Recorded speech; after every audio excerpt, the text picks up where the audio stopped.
You're listening to the Paranormal UK Radio Network.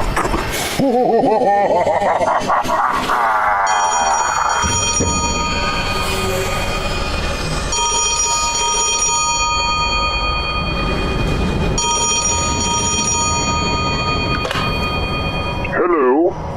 Is that the famous astronomer, Sir Patrick Moore? It is, very much so. Any news on the space front? Quite so. Elon Musk has just designed and developed 5 gigantic, state-of-the-art rocket ships. All members of Parliament, along with the American Senate, have first-class tickets aboard them, you see. They're told they're going to the moon. Told? Where exactly are they going, Sir Patrick? The new anomaly discovered recently astronomically. A huge black hole.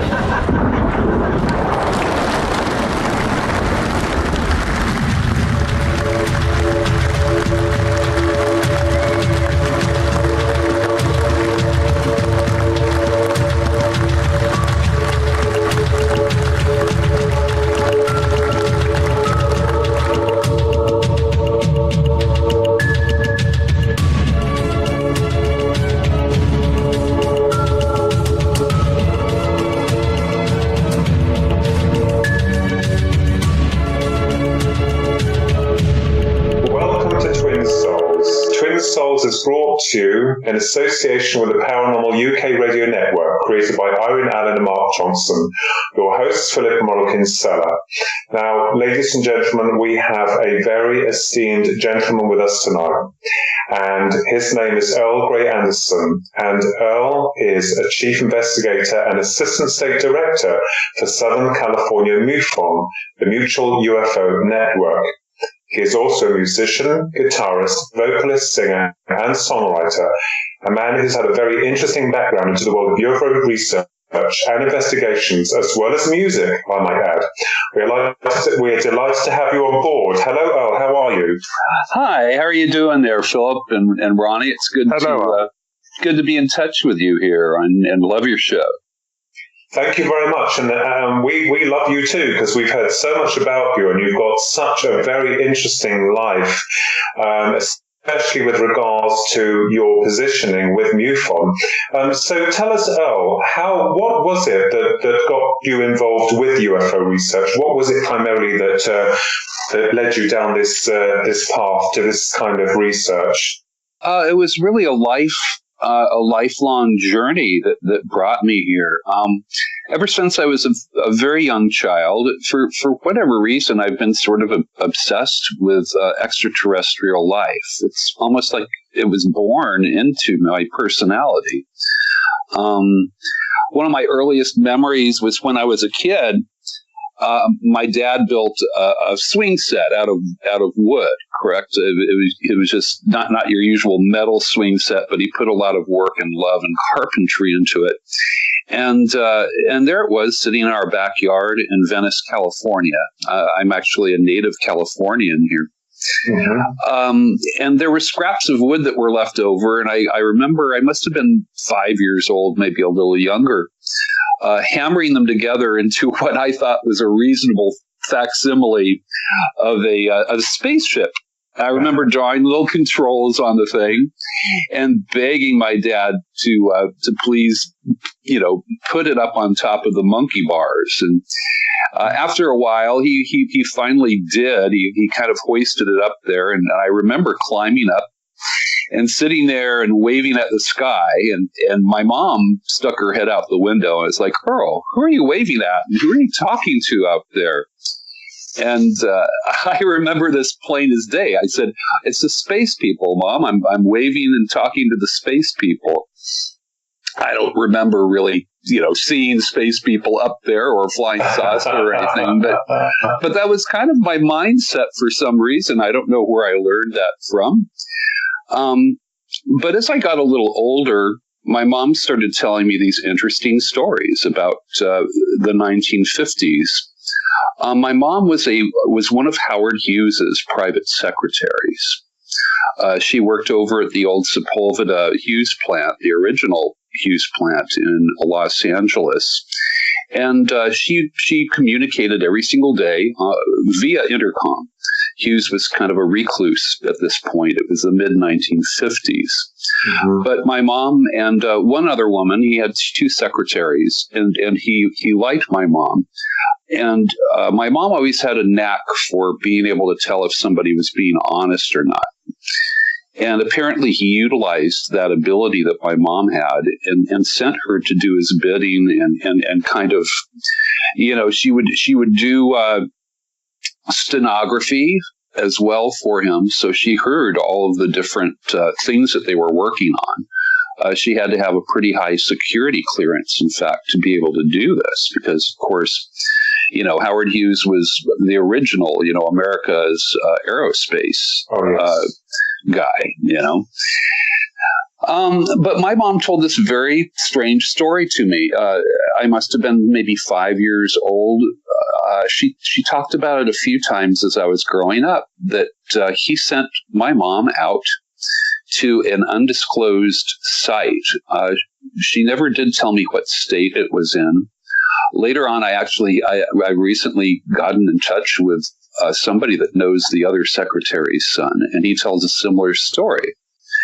But it was out in the middle of the Great American Desert, is how my mom described it, in the middle of nowhere, and they took her out to this shack. They opened the door of the shack, and there was an elevator that was inside the shack.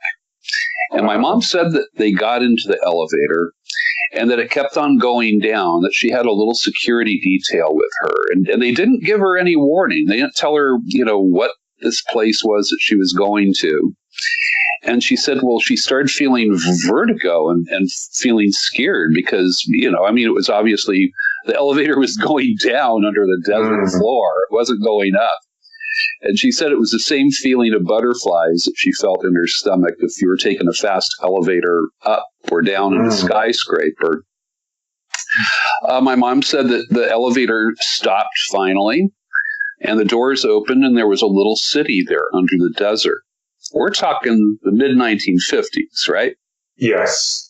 She said that there were people that lived down there, that there were scientists that were working on, how did she put it, on exotic materials and strange stuff down there, that they had a lot of the German scientists that we had brought over from, Operation Paperclip during World War II down there. And she said that they had a movie theater, a bowling alley, that they had little cafes with, tables with umbrellas, which I always thought was kind of funny because, you don't really need an umbrella, a mile under the desert. But I guess that, these people would live down there and they were working on stuff and they didn't really come up very often. This was a little town. She called it a city. It was a little city that they got around in golf carts. And my mom said she even had a guy that could do her hair that was down there. She said that she, that she ate there and that there were drugstores and grocery stores, and that it was a town under the ground. And being a little kid, this just, it stuck with me. Now later on, my mom would also talk about extraterrestrial life, and a few times she never wove the two stories together. She would either be talking about the city under the desert, or out of the blue, she would start, maybe a movie would prompt her. Star Wars got my mom talking a little bit later on in life. But she would speak with great authority about extraterrestrial life. She said that our government was well aware that we weren't alone in the universe. And after Star Wars, she became really quite voluble and loquacious about it. And that she said that Star Wars is not that far-fetched, my son. She said there's intelligent life in the universe, that it's realer than you will ever know. And, my mom, once in a while, she would just, this kind of thing would pop out of her mouth. And it was my mom, You hear that, you hear that from somebody else. And if it's a well-known scientist, you might give it a grain of truth. If it was a friend talking about his family, you might roll your eyes, but this was my mother. Mm-hmm. You don't really hear your mom talking about that sort of thing. No. This is a woman that made me breakfast and bought my clothes when I was a kid, but here she's talking about something so esoteric and amazingly life-changing. So this was always a huge question mark, because my mom would talk so much and then she would clam up. She would never talk about the two stories at the same time, but after I read Philip Corso's book, The Day After Roswell, it hit me like a brick. It was like a crazy cat cartoon or something. This brick, you fell out of the sky, more or less, and just, oh my goodness. Of course. And that's why she knew the other and about the extraterrestrial life. It's the same people that Corso mentioned, like Werner von Braun and Oberth and the German scientists, were the people that my mom talked about. She talked about von Braun she said that he was a charming man. She said he was very charming, that he was kind of forced to become a Nazi, but his whole attitude about space and rocketry was, well, we built the rockets right, but we sent them to the wrong planet. Of course, they came crashing down on you guys, the V2 rockets. Yes, they did. And that's what he was talking about. And according to my mom, he was really happy to be working for the U.S. government and finally working on something that was, going to actually go to the moon and possibly the planets. And he was working down there for whatever reason. They had these guys secreted away in this underground base. So that I kind of lived with this knowledge all of my life. As I became older, most of my life has been spent playing music. Most of my energies and creativity went into that. But I was I'm getting older, and about 5 years ago, I really started thinking about what I really want to find out more about what my mom was talking about. I really need to get to the bottom of this. My mom, she would talk so much. And again, like I was saying, she would clam up. And I sort of wanted to prove her wrong when she said that it's realer than you will ever know, son. I want to know, I want to know personally. Yeah. So this is what led you into the question of the UFO reality, and I have no doubt whatsoever about your good mother, and especially about what she experienced. Star Wars, I can tell you, was a revolution, because my brother and I were kids when we went to go and see that at the cinema, and I remembered there was something within the film, the first part, that triggered a memory of somewhere else, and I know that the actor, Brian Blessed, he said on a TV program, if you want to know where George Lucas gets his ideas from, just ask him. And we know that he's very much into all of the esoterical and the UFO field of things, but I don't think he quite makes it public or known. But so you are very high up in the world of MUFON. So, how did that come about? How did you get involved with the Mutual UFO Network? The way that it all began for me, I was thinking, I was tired of being, a couch ufologist and just reading everybody else's work. There were only so many ways that one could actually get their own cases. And I'd heard about MUFON. I was watching our old Hainer 1 program that was on History Channel a few years back. Mm-hmm. And one night I was watching it, and I turned to my wife and I just told her, I said, I could do this. I'm going to do this. So I went to MUFON.com. I found the page that was, become a field investigator. I looked up the Southern California State Director, as it told me to do, who is Jeff Krause, very, very close friend of mine and my mentor.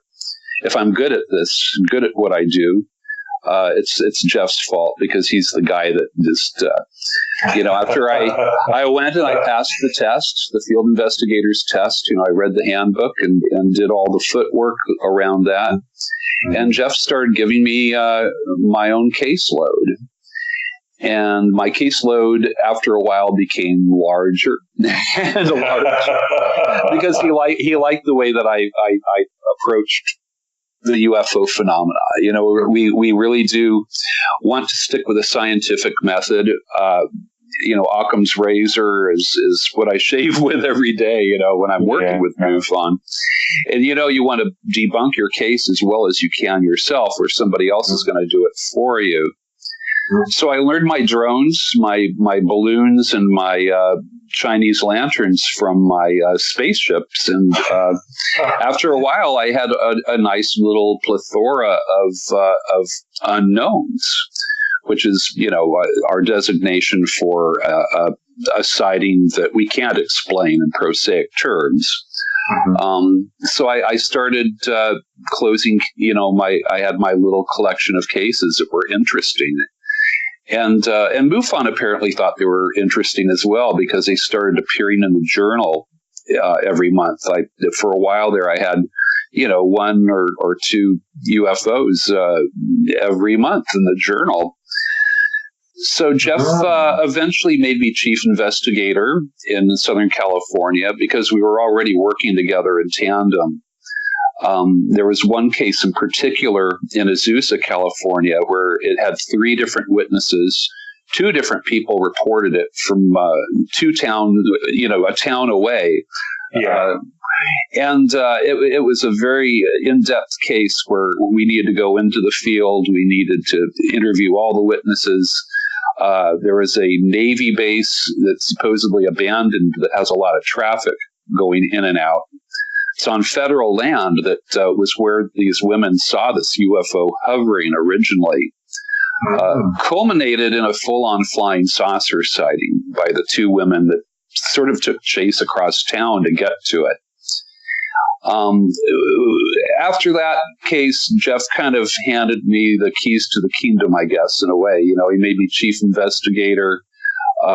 He made me the assistant state director as well as a STAR team member. He was very happy with that one particular case, and I think that really got the wheels rolling for me. I had to kind of read between the lines as far as who our visitors were. Yeah. I found that the one way I could get my mom to talk. You see, my mom went out. She got out of the aerospace business, and then she got back into it back in the 1970s, and that's when she really clammed up. Yeah. But I seem to have a lot of luck with either giving her martinis or taking her to a science fiction movie. So Star Wars worked really well. So then E.T. the Extraterrestrial came out. So I took my mom to see that. And I asked her after the film, I said, well, so what do you think, Mom? Because, Star Wars, she just kept on going. With E.T., the only thing she said about it was, she said, well, it's a cute movie, son, but I don't think they're all that nice. Oh. You can read into that. I mean, it may be your friendly gray guys who aren't all that nice, from what I've been able to tell. Yeah. I want to ask, have you ever seen them yourself, Earl? Have you ever seen the UFOs yourself? I know you're a very incredible investigator. The phenomenon, what I have found is that if you draw close to it, it knows about you and it draws close to you. That something clicks and something happens. Before I was an investigator for MUFON, I had never seen anything. It was always this huge 100-foot question mark in my life. And that's what led me to do what I do. But since I became a field investigator, almost immediately, strange synchronicities began happening in my life that didn't happen before. Synchronicities being meaningful coincidences, as Carl Jung described them. It almost felt like there was another hand in my life guiding me from sometimes case to case or person to person, even on the street sometimes, unrelated things that didn't have anything to do where the phenomenon would suddenly open up and there's a flower, that is this new understanding about the phenomenon. Yeah. So primarily I've had this external, almost like this guiding force is what it feels like. Yeah. But I've also had a couple of sightings, and they've been very ironic.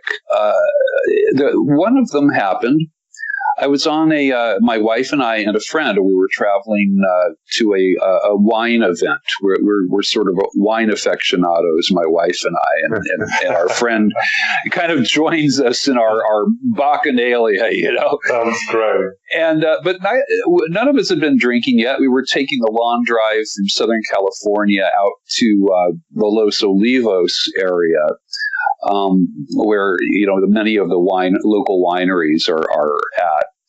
On the way there, our friend was driving. She drove her car, and she had been married to a rocket scientist for many years. And the subject of my MUFON field investigations came up, and she was being quite snarky about it. She was saying, how can you investigate something that doesn't exist? How can, she was just being, the usual ridicule that we're used to. Yeah. So she's having this conversation. I'm kind of rolling my eyes at her. And as I roll my eyes, I see this strange thing hovering over this mountain that we're approaching. It was very silver, very bright. It was just sort of hanging there inexplicably. And I've told, I know that you've interviewed my friend Irina Scott, and she was really interested in this sighting as well. But what was strange was the closest we got, neither my wife nor our friend who was driving could see this. It was as though it was invisible to them. Now, I don't have a propensity for using hallucinogenic drugs or, having flashbacks or any, I don't imagine things. So I'm looking at this and I'm wondering, neither of them are seeing this. We got closer and closer.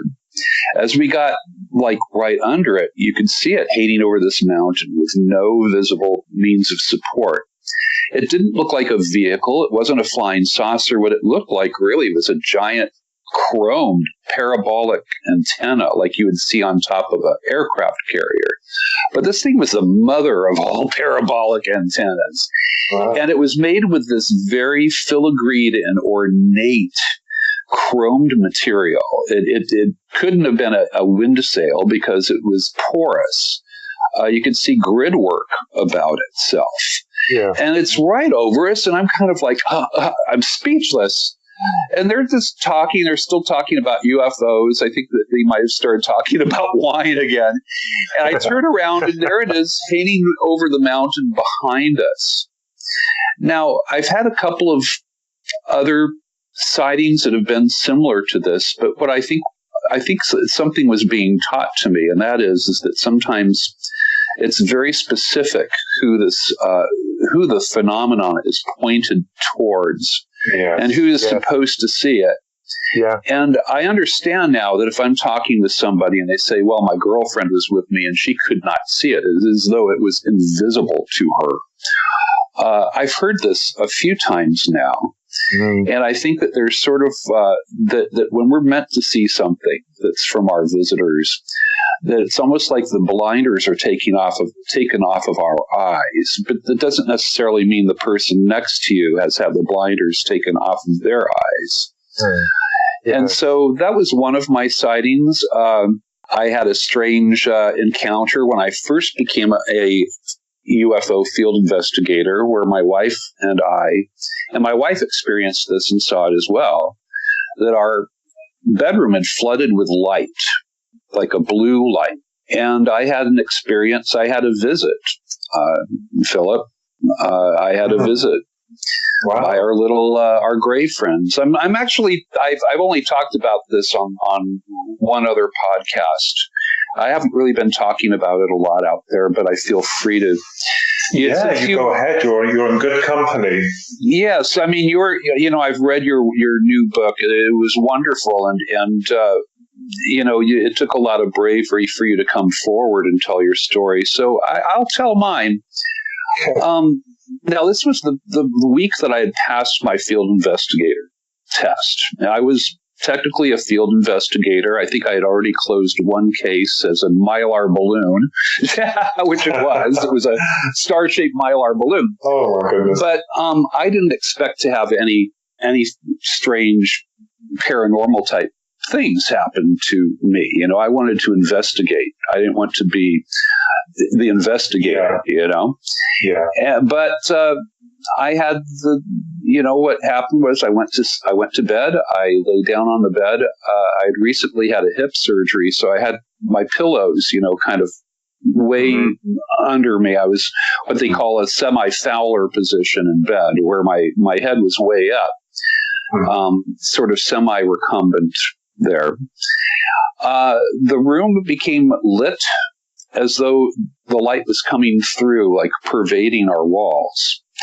Yeah. And it became very, very unnaturally quiet. We had cricket problem at our old house, and suddenly there were no crickets. There was a palpable kind of thing, like the air had become thicker somehow. And I couldn't move. I was not asleep yet. I was getting ready to go to sleep, but I was fully awake. The wall in the corner of our room began swirling, and I, the first word that came into my mind was like a portal. It looked like this, like one of the old Scooby-Doo cartoons, where they're going, blah, blah, blah, blah, and things started swirling around. Now, the light and the nature of the light in the room made it so it was almost like a black and white film. It wasn't even sepia. It was more of just a black and white kind of look. Like there wasn't enough light in there for me to see the colors for some reason, although it seemed like it should have been lit up enough for me to see colors. Now, I had our little 3.5 foot tall gray gentleman with the black eyes kind of slid in somehow around my bed. They didn't walk.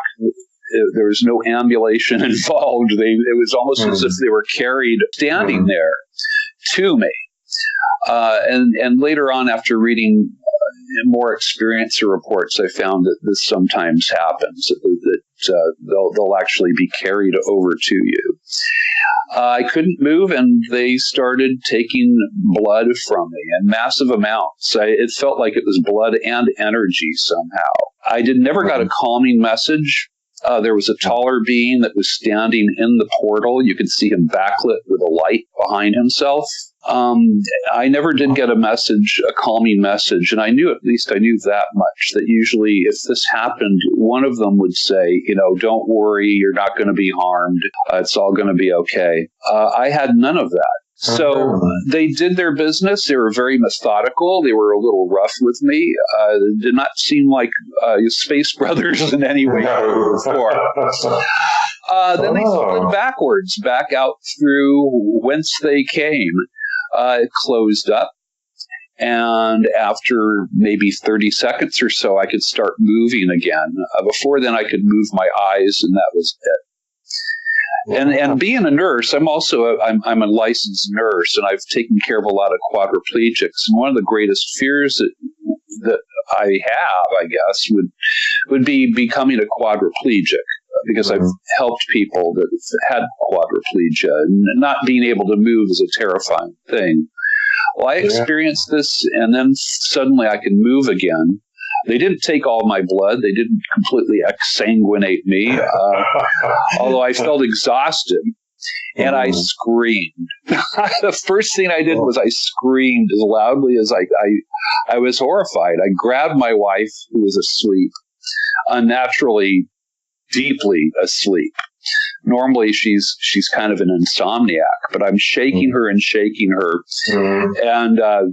she started saying some probably untoward things I shouldn't repeat on your show. And her, it's kind of like, oh, God, Earl, is this what I have to look forward to? You become a UFO person, and now you're insane. Wow. Well, I really couldn't sleep the rest of the night. I was up, and there were 2 other nights during the week. The next night, I woke up. The light was in our room again, but there were no beings. But it was the same quietness, the same, they call it the Oz effect. Yes. And so I ran to the window, and the light was coming from above our house. You couldn't hear a helicopter, and it was a strange kind of blue light. It wasn't like the usual white light that you'll see from a helicopter or something. And it seemed to literally pervade the walls. I mean, it was like our whole room had become a window to where the light could get in somehow. My wife woke up for that, scared her. At the end of the week, my wife wound up shaking me awake. And again, there was the light. And my wife's comment was, Earl, you need to tell your little friends to leave us the F, I won't say the word, alone. I have trouble sleeping how it is, and this isn't fun for me. It wasn't a friendly visit. It did amplify the synchronicities in my life. Yes, and also, as Earl said, which is very interesting as well, which is actually a pattern, is that when you said only specific people are meant to see them at the time, that's happened to us as well with our mother. You see, these things happen. That's very interesting. My goodness, you are well versed with it, Earl. Well versed. Thank you. Well, I did ask for it, though. And in a way, I was very naive at the time, and I'd read about the CE4 stuff that Stephen Greer and some people were doing, and I thought, well, what the heck, I'll try it. And I just started, I had meditated when I was younger in my life, and I was just kind of using meditation techniques and sending out the message of, I want to meet you. I want to be abducted. But I was hoping for Val Thor or, a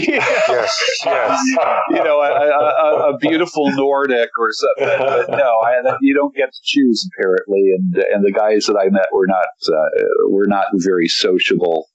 They more or less treated me like an animal, is the way it felt. Yes, that's quite frightening, actually, yes. To be honest with you, Earl, as well, that there are two sides to this, because there's the physical and then there's the non-physical. This is what interests me. It's almost as if the entities themselves are able to warp space-time or, incredibly just step through our reality from theirs. I mean, what's your understanding of that? I've thought deeply and long and hard about it, as you could imagine. And at one time, I thought that it was purely an extraterrestrial phenomenon, but I've gone more the direction that Jacques Vallée, as well as J. Allen Hynek, went in. Both wound up believing that it was probably as much an interdimensional phenomenon as it is an interstellar phenomenon. That it has a lot of things in common with the paranormal, but then it also has a physical manifestation to it. It leaves pieces of itself. People have found, strange metals and else what. So we know that there's a physical property to this. But there's also a very similar to, just a full-on paranormal experience, whereas people will experience poltergeist-like activity around the phenomenon. Kathleen Martin was telling me, Kathleen runs the experiencer research team in MUFON, which I'm proudly a part of. And she mentioned one case where there was an experiencer where after he had been abducted, he started walking under the streetlights, and they would turn off one after another when he would walk under them. That's a very physical manifestation. And so we sort of become part of the phenomenon somehow. Yes, that's right. Yes. When these things happen, they always get you when you're vulnerable, whether you're asleep or in bed or whether you're relaxed. They'll do it when you are vulnerable. Well, it was an inconvenient truth for me when this happened because, again, my boss at MUFON continues as Jeff Krause, my state director, and he's more of a nuts and bolts ufologist. He's kind of old school, like Bruce Maccabee and some of those guys, where he's looking for the science end and the tangibles. And you can imagine, I told him about my experience, and of course I got a huge eye roll. It's sort of like, oh God, my chief investigator. Well, I wasn't a chief investigator yet, but the investigator I'm using a lot right now is a kook. But I think as the years went by, Jeff got to know that no, I don't. I'm not one for flights of fancy. I'm a good debunker myself when there's something to debunk. You know, I mean, 95% of the reports that we get in are prosaic, you know, just like Hynek's reports, you know, and you're looking for that. So as time has gone by, I think that he's been able to embrace that this actually did happen. I did speak with Peter Robbins about it. I did know Peter back then. And even for him, you know, it's a stretch. You know, it's like, well, yeah, I joined MUFON and I got a visit from aliens, you know, and you can too, not necessarily. Well, we're very honored for you, Earl, to tell us that very detailed and also very personal story. I mean, I know that when people have such experiences, I can only remember one full-on experience in the winter of 1989, and still to this day I'm still banging my head against the wall to quite understand why that happened and what they had been doing. And of course the general consensus then as a kid was that we were dealing with physical nuts and bolts craft, but now, like yourself, I do have a wider understanding now of the interdimensional hypothesis, and certainly within areas of the quantum that we are still trying to explore consciousness and so on and so forth. Yes. Earl, I'd like to ask you, now I have seen only once, I've seen a triangular ship, but the corners were not sharp, they were rounded and it was deep set. Now, it annoys me when people say that they are of military design. When I saw that thing, it was not military. Now, I've noticed on your forum, your Facebook, that you've been investigating these as well. Oh yes. What's the major consensus of these? Do the people believe that they are military, or do they believe that they are extraterrestrial or interdimensional? People, I had 4 different aerospace. 3 were aerospace engineers, and one gentleman was the guy that would actually rivet together. Like he worked on the B-1 bomber, and all these guys had security clearances. And one of the witnesses, actually, I couldn't give his case an unknown because he wasn't willing to show me, say, his badge or his, he was really scared to tell me about this. But it kind of goes the gamut. I mean, the aerospace engineers, they all said the same thing. They said, well, if that's our project, I would really love to be working on it. Yes. And they were not aware of it, and they were all in high echelons in the industry. Yeah. So, and with security clearances of their own, there's a part of me that thinks that perhaps we have dabbled in anti-gravity vehicles, and that some of the things that people see are probably ours. But I don't know. I mean, this newest case that I just closed, there are 3 different witnesses that saw this thing. They could see beings walking on the decks. It looked like a flying aircraft carrier. And I don't know that we would have such high technology.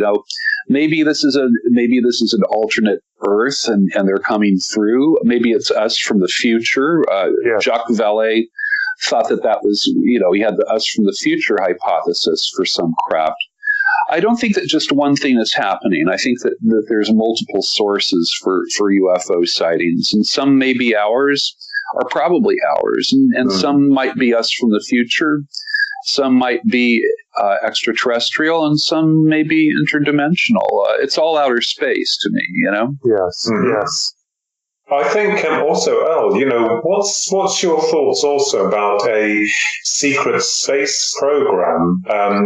Because do you feel that there's any truth in the allegations that the military-industrial complex have got these said crafts or prototypes of them, and that there is indeed a secret space program? Out of curiosity, what's your thoughts on that? I think because of just what my mom was doing, what the scientists were doing all the way back in the 1950s, that we've probably made some headway in this, and that probably some of what people are seeing are ours, and they are acting and operating very much so like spacecraft. Yes. And so I think that probably there is a secret space program. It must be highly, highly guarded, and is probably the deepest national secret, other than aliens being real, that there is. Are we comparable to our visitors? Are we at that level of technology? No, I don't think so. I don't think that we're to the point where we can bend time and space and create a portal into somebody's house, and I think that we may be just kind of on the limb of this, maybe just on the periphery of having those abilities if we don't destroy ourselves in the process. Oh, what's the most compelling case that you've had to deal with within your research, or as a chief? And what's the one that's really got to you? Are you able to share that? There's a few of them. One that keeps on coming back to me is a gentleman. I could even share his name with you because he's okayed this, and we've appeared on the radio together at one point. But there's a gentleman that lives in Oklahoma now by the name of Jeff Edgman. And back in 1992, he and his family were on a family trip they had a newborn baby that they were going to show off to his then wife's relatives. They were traveling near the China Lake area. There's a lot of different, Edwards is nearby. There's just a lot of military goings on there. He pulled over his car to relieve himself, and as he got out, his wife, he called his wife because he was looking at the stars, and there was this particularly bright constellation of stars that he was looking at. And now this was not a gentleman who was by any means an astronomer. He wasn't familiar with the constellations. He just thought that, wow, look how bright they are in the middle of the desert. So his wife came out. The three kids were still asleep in the back seat, and the stars began moving. They started going in zigzag motions, and then he and his wife, their jaws dropped because they watched these stars land around them. It was almost like they watched them land in a circle, so they were surrounded. They looked like they had landed perhaps a mile or more away, but then they were coming towards him. While this was going on, he saw this red light. It was an orb-shaped light that was playing around in the bushes that were nearby. And his attention had been attracted over there because he, this was right close by him. He was trying to figure out what was going on. And later he told me that he felt like he was like a cat being played with a laser pen, a laser pointer or something, that they very much so wanted to attract his attention over there. He noticed that his wife was not standing next to him anymore. There was sort of a shift that happened within himself. And then he heard his wife behind him. He does not know how she got there, and she spoke in a voice that was unfamiliar to him. It was not her voice. And she spoke almost like she was in a trance. She said, "Don't worry, they are not going to hurt us." At this point, he saw this light moving very quickly towards him. It resolved into what he described as like a flying saucer from a classic 1950s movie. The thing was chromed. He could see the moon reflected in its side as it just zipped past him. The last thing he remembers is watching it in the distance, and then the next thing he remembers after that is it was 8 hours later. He and his wife, the three kids were still in the car asleep. He and his wife were both leaning against the back bumper of the station wagon that he was driving. And they had 8 hours of missing time. Now, it looks like we may have a chance of actually being able to get him hypnotically regressed. He's not positive he wants to remember what happened to them. I mean, it was 8 hours. He doesn't know if his three boys were part of it. He thinks that they were probably taken as well. But you don't leave a baby for 8 hours in the back of a car. No, that is All three kids were fine. He and his wife eventually broke up over the incident. She became very religious afterwards and refused to even talk about the incident that happened. But that was actually the first case that I ever closed as an unknown for MUFON. It had so many different things I was able to confirm, even down to the phase that the moon was in. He originally couldn't remember the date. And I found an old farmer's almanac and found when the moon was exactly in the phase he mentioned, seen reflected, and it brought everything back to him. He said, of course, it was a month after my newborn was born. We were on, I know exactly when it was. And so we were able to delineate the date, the time, the place. And that one is one of my most gobsmacking cases to me. I think about that one a lot. And I'm still in touch with Jeff. We talk every now and then. I think it's an interesting, Earl, because this whole thing about time standing still, the Oz factor. I know that Jenny Randall's here, the British ufologist, many years ago said about the Oz factor. They seem to distort time itself. We've already mentioned that, but this is quite a common denominator, isn't it? In terms of the abduction process, they are able to somehow warp time itself and also erase or partially erase memories or make sure that the memories are enmeshed so deep in the subconscious mind that it will be hard to retrieve. Now, that's interested me as well, El, why they would do that, because it's clear to see that they don't want to make a personal connection with us. They just want to kind of do what they do and then draw back again. So that's interesting. That's kind of like got me spooked myself. What about you, Ronnie?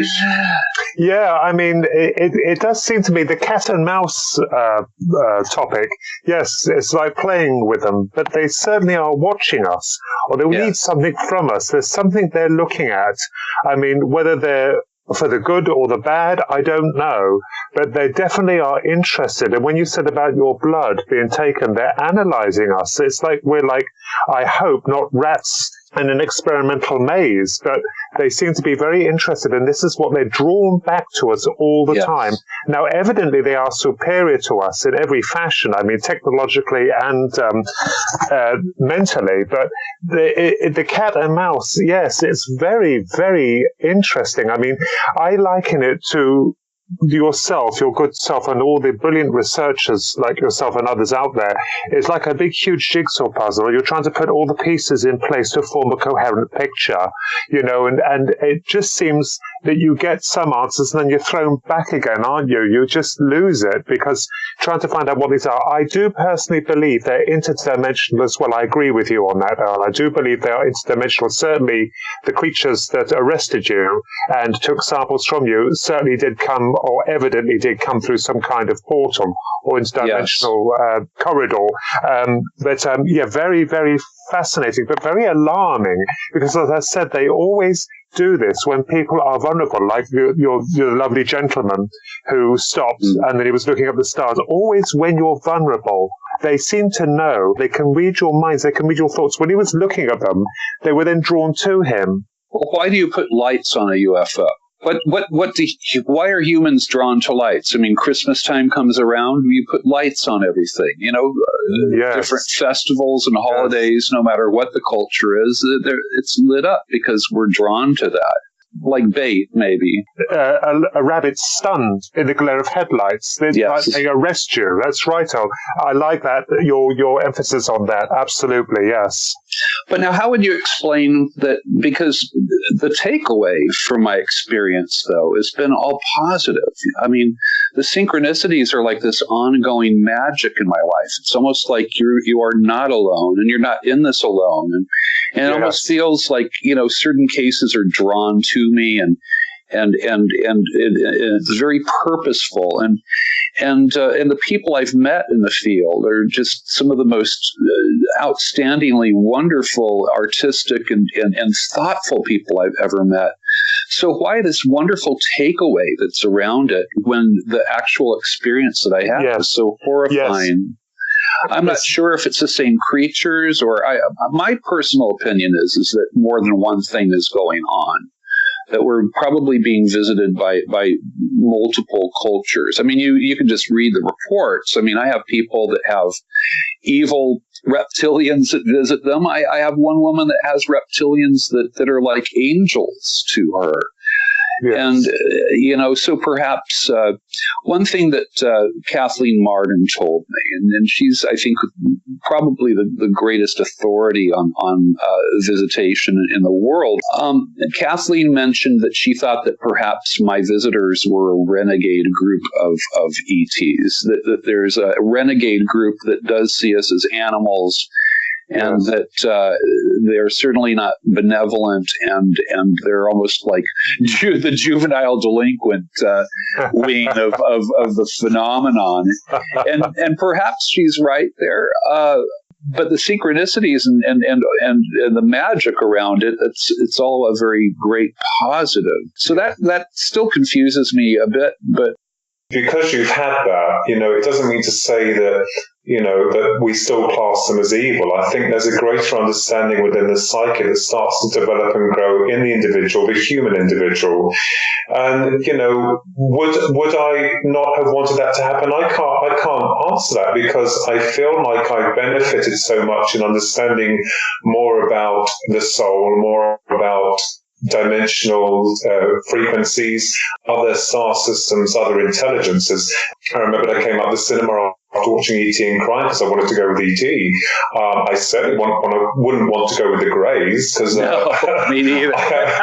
I think that, I'm not saying that all of them are bad. It's like people. Kathleen actually said we've got different sets of people here on Earth, some good, some bad. It's like the rogue ones and the good ones. But, it certainly is a very interesting topic and multi-complex. And I think sometimes these visitors or the interdimensionals certainly like to, leave a lot of confusion in their wake, so we won't be able to piece it together. So it's really hard for us to understand what is reality, and they're trying to make it out like it's some sort of fantasy. So they're very clever.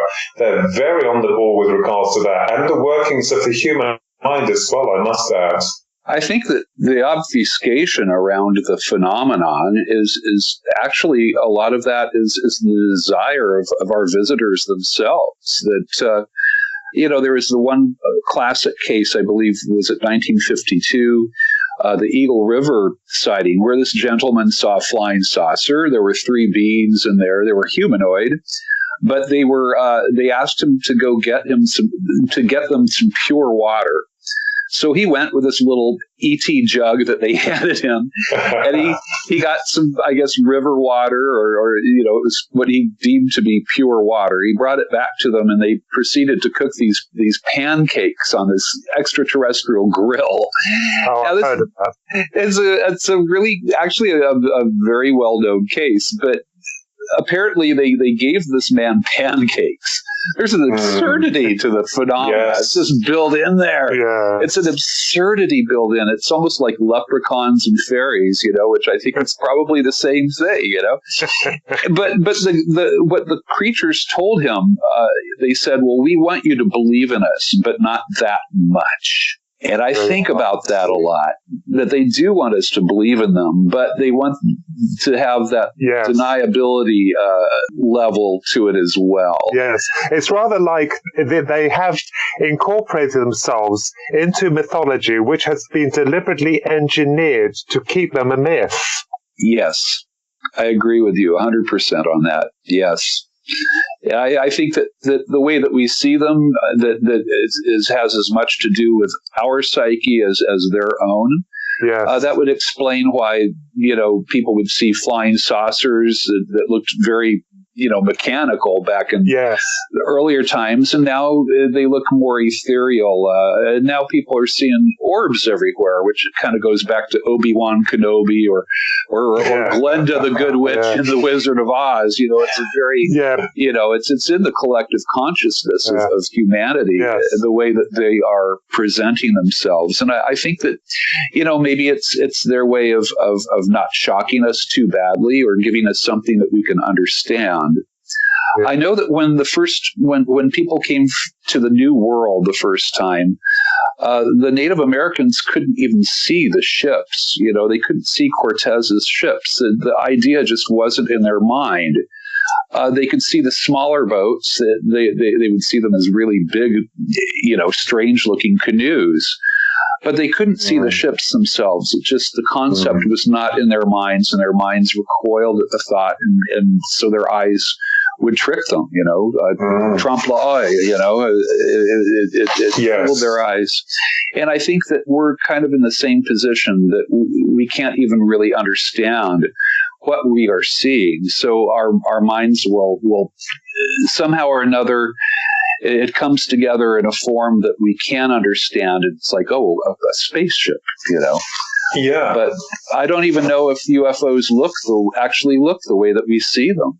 I like that. I think also our consciousness is limited within its flow of awareness, because the brain can only download and, you know, decipher certain information at a certain time. And you know, and I feel that sometimes that these experiences overwhelm the normal processing of human thought through the psyche, and that this is why people probably experience bouts of missing time, and these interdimensionals are able to get right in there, because as you said, some people see them and other people don't. It's like, you know, someone could have a full-blown abduction experience right next to someone that can't see anything that's going on. And normally, this is the other thing I found, and I did have an experience of this that I'm not going to go into, with someone else, my stepfather, when something happened to me, is that you can't wake the other person up. You know, you run across the room to try and get them up, they won't wake up. It's my wife wouldn't wake up. Yes, exactly. She wouldn't wake up. No, she's a very light sleeper. Yeah, absolutely. They knocked her out, as they do with people when they're going to get someone, they'll get them. Yes. Well, we may be a big extraterrestrial wild animal park. What do you do with wild animals? You tranquilize them, you pick them up, you give them their vaccinations or whatever needs to be done. You tag them, and then you put them back. And they're going to know that it isn't the jungle that they're in, because this doesn't happen in the jungle. But they have that concept of, we're in the wild, you know, that's probably, you know, it outweighs the idea of being in a zoo. And maybe it's something like that, you know, but what you're describing, I mean, John Mack, he called it, you know, ontological shock, that it shocks not only our core beliefs, but our psyches. Well, we're coming to the end of our show now, Earl, and I have to tell you, I've been hooked. I've been sitting here listening to your experiences and also your research, and it's incredible. I mean, you know, you need to get a book out. Oh, you've got to get a book out. I have to find the time to write it, you know.